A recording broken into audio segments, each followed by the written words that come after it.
الحمد لله رب العالمين والصلاة والسلام على سيد المرسلين اما بعد فاعوذ باللہ من الشیطان الرجیم بسم اللہ الرحمن الرحیم۔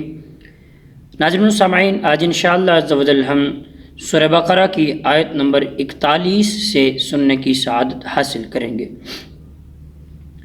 نبی کریم رؤوف الرحیم صلی اللہ تعالی علیہ وسلم کے فرمان علی شان کا خلاصہ ہے، اللہ تبارک و تعالی نے میری قبر منور پر ایک فرشتہ مقرر فرمایا ہے جسے ساری کائنات کی سننے کی طاقت عطا فرمائی ہے۔ جب بھی میرا کوئی امتی مجھ پر درود پڑھتا ہے، وہ فرشتہ اس کا نام اور اس کے قبیلے اور اس کے باپ کا نام باما شناخت میری بارگاہ میں پیش کرتا ہے۔ صلو علی الحبیب، صلاۃ والسلام علیک یا رسول اللہ وعلی آلک واصحابک یا حبیب اللہ۔ اللہ رب العالمین قرآن مجید فرقان حمید کے پارہ 1 سورہ بقرہ آیت نمبر 41 میں ارشاد فرماتا ہے، وَآمِنُوا بِمَا أَنزَلْتُ مُصَدِّقًا لِمَا مَعَكُمْ وَلَا تَكُونُوا أَوَّلَ كَافِرٍ بِهِ وَلَا تَشْتَرُوا بِآيَاتِي ثَمَنًا قَلِيلًا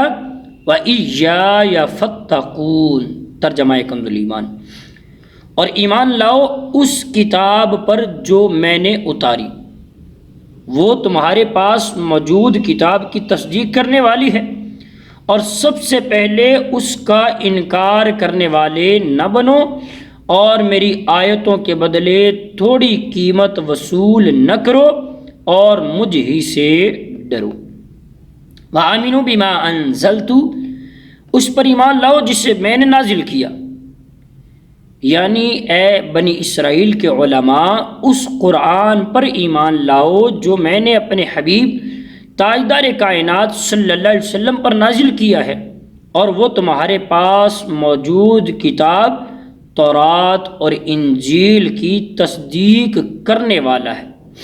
اور تم اہل کتاب میں سے قرآن مجید اور میرے حبیب صلی اللہ علیہ وسلم کے سب سے اولین منکر نہ بنو، ورنہ جو لوگ تمہارے پیچھے لگ کر کفر اختیار کریں گے ان کا وبال بھی تم پر ہوگا۔ ناظرین و سامعین، یاد رہے کہ نیکی اور بدی کے ہر کام میں یہی اصول نافذ ہے کہ اس کی ابتدا کرنے والوں کو پیروی کرنے والوں کے عمل کا ثواب یا عذاب بھی ملے گا۔ ایک حدیث مبارکہ مسلم شریف کی حضرت سیدنا جریر بن عبداللہ رضی اللہ تعالیٰ عنہ روایت کرتے ہیں، حضور تاجدار کائنات صلی اللہ علیہ وسلم نے ارشاد فرمایا، جس نے اسلام میں کوئی اچھا طریقہ رائج کیا اس کے لیے اس طریقے کو ایجاد کرنے کا ثواب ہوگا، اور اس کے بعد جو لوگ اس طریقے پر عمل کریں گے ان کا ثواب بھی اس ایجاد کرنے والے کو ملے گا، اور اس عمل کرنے والے کے ثواب میں اپنے کوئی کمی نہ ہوگی۔ اور جس نے اسلام میں برا طریقہ رائج کیا، ایجاد کیا، اس پر اس کا گناہ ہوگا، اور اس کے بعد جو لوگ اس پر عمل کریں گے ان کا گناہ بھی اسے ہوگا، اور ان عمل کرنے والوں کے اپنے گناہ میں کوئی کمی نہیں ہوگی۔ گانا گانے والے، اسی طرح فلمیں گانے ڈرامے یہ بنانے والے، یہ لوگ غور کریں اور اس حدیث مبارکہ پر غور کر کے دیکھیں کہ کیا ہم نے جو کیا ہے اس کا گناہ ہمیں بھی ملے گا۔ آگے جتنی کیسٹیں ڈب ہوں گی گانوں کی، فلموں کی، ڈراموں کی، جتنے آگے کاپیز ہوں گی، ان سب کا گناہ اس بنانے والے یا گانا گانے والے پر ہوگا۔ کیوں؟ اس حدیث مبارکہ کے مطابق غور کر لینا چاہیے۔ آگے فرمایا، وَلَا تَشْتَرُوا بِآيَاتِ ثَمَنًا قَلِيلًا، اور میری آیتوں کے بدلے تھوڑی قیمت نہ وصول کرو۔ اس آیت میں دنیا کی حقیر ذلیل مال کے بدلے اللہ تعالیٰ کی آیات بیچنے سے منع کیا گیا، اور یہاں ان آیات سے مراد تورات اور انجیل کی وہ آیات مراد ہیں جن میں حضور علیہ السلام کے اوصاف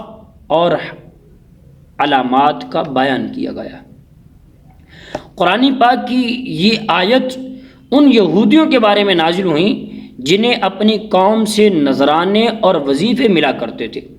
انہیں ڈر تھا کہ اگر قوم کو پتہ چل گیا کہ تورات میں محمد مصطفیٰ تاجدار کائنات صلی اللہ علیہ وسلم کی یہ نشانیاں بیان کی گئی ہیں تو وہ ان سرداروں کو چھوڑ کر محمد مصطفیٰ صلی اللہ علیہ وسلم پر ایمان لے آئیں گے اور یوں ان کے نذرانے وظیفے بند ہو جائیں گے۔ اسی کو فرمایا جا رہا کہ دنیا کے قلیل مال کے بدلے اللہ کی آیتیں نہ بیچو۔ اس آیت اور اس کے بعد والی آیت جو ہم سماعت کریں گے، پتہ چلتا ہے کہ یہودی علماء اپنے باطل فائدوں مفاد کی خاطر، نفسانی خواہشات کی خاطر اور جاہلانہ توہمات کی بنا پر اپنی کتابوں میں موجود ان آیات کو چھپاتے تھے جو تورات اور انجیل میں نبی کریم علیہ السلام کی صفات، سرکار کی نعت، سرکار دو عالم صلی اللہ علیہ وسلم کے آنے کی خبریں بیان کی گئی تھیں، جن میں نبی کریم علیہ السلام کی عظمت و شان اور ان کے اوصاف بیان کیے گئے۔ اور اگر کوئی کبھی آیت بیان بھی کر دیتے تو اس کے ساتھ بعض باطل باتوں کو ملا کر بیان کرتے۔ اگر کوئی ان کے پاس یہودی علماء کے پاس جاتا تو وہ آیتیں بیان کرتے تو اس کے پاس اپنے مطلب، اپنی طرف سے مطلب بنا کر اس کو بیان کر دیتے تھے، حالانکہ علماء کا منصب تو حق بات کا اعلان کرنا، حق اور باطل کو جدا کرنا، مالی و ذاتی مفادات کو دین پر قربان کرنا اور دین کا محافظ بننا ہوتا ہے۔ یہودیوں کے بیان کردہ طرز عمل اور علماء کے منصب کو سامنے رکھتے ہوئے ان لوگوں کو اپنی حالت پر غور کرنا چاہیے کہ جن کا حضور پر نور صلی اللہ علیہ وسلم کی عظمت و شان بیان کرنے کے معاملے میں سلسلہ کہیں اور جان نکلتا ہے۔ جب نبی کریم علیہ الصلوۃ والسلام کی تعریفات کی، حضور علیہ الصلوۃ والسلام کی نعت پاک کی باری آتی ہے، قرآن کی آیات اس پر آتی ہیں تو وہ کہیں اور ہی معنی بیان کرنے لگ جاتے ہیں۔ ان کو غور کرنا چاہیے کہ یہ آیات بینات کس طرح واضح ہم سب کے لیے نشانیاں بیان کر رہی ہے کہ آقا کریم علیہ السلام کی نعت و توصیف اور آقا کریم علیہ الصلوۃ والسلام کے آنے کی خبریں اور سرکار دو عالم صلی اللہ علیہ وسلم کی عظمت و شان بیان کرنے سے کترانا نہیں چاہیے، بلکہ کھل کر حضور علیہ السلام کی نعت، حضور علیہ السلام کی عظمت و شان بیان کرنی چاہیے۔ آگے آیت نمبر 42 میں اللہ رب العالمین ارشاد فرماتا ہے وَلَا تَلْبِسُوا الْحَقَّ بِالْبَاطِلِ وَتَكْتُمُوا الْحَقَّ وَأَنْتُمْ تَعْلَمُونَ، اور حق کو باطل کے ساتھ نہ ملاؤ اور جان بوجھ کر حق کو نہ چھپاؤ۔ وَلَا تَلْبِسُوا الْحَقَّ فرمایا جا رہا بالباطل، اور حق کو باطل سے ملاؤ نہیں، حق کو باطل سے ملاؤ نہیں۔ یہودی علماء نبی کریم علیہ الصلوۃ والسلام کی عظمت و نبوت سے متعلق تورات کی آیتیں چھپاتے بھی تھے، اور کبھی کچھ بیان کرتے تو ان کے ساتھ اپنی طرف سے کچھ باتیں ملا کر بیان کیا کرتے۔ مثلا اپنے پیروکار جو لوگ ان کو مانتے تھے جب ان کے پاس آتے تو کہتے کہ محمد صلی اللہ علیہ وسلم آخری نبی تو ہیں جن کی نعت و توصیف ہماری تورات اور انجیل میں بیان کی گئی ہیں، یہ وہ نبی تو ہیں لیکن ہمارے لیے نہیں ہیں بلکہ دوسرے لوگوں کے لیے ہیں۔ یہودی علماء نے اس طرح کی کئی اور باتیں بھی گھڑی ہوئی تھی جن کے ذریعے وہ جان بوجھ کر حق کو چھپاتے اور حق کو باطل کو ملا کر دھوکہ دینے کے طریقے اختیار کیے ہوئے تھے۔ تفسیر خازن میں علامہ علی بن محمد خازن علیہ رحمۃ اللہ الوالی فرماتے ہیں اس آیات سے پتہ چلا کہ ہر ایک کو چاہیے کہ وہ حق کو باطل سے نہ ملائے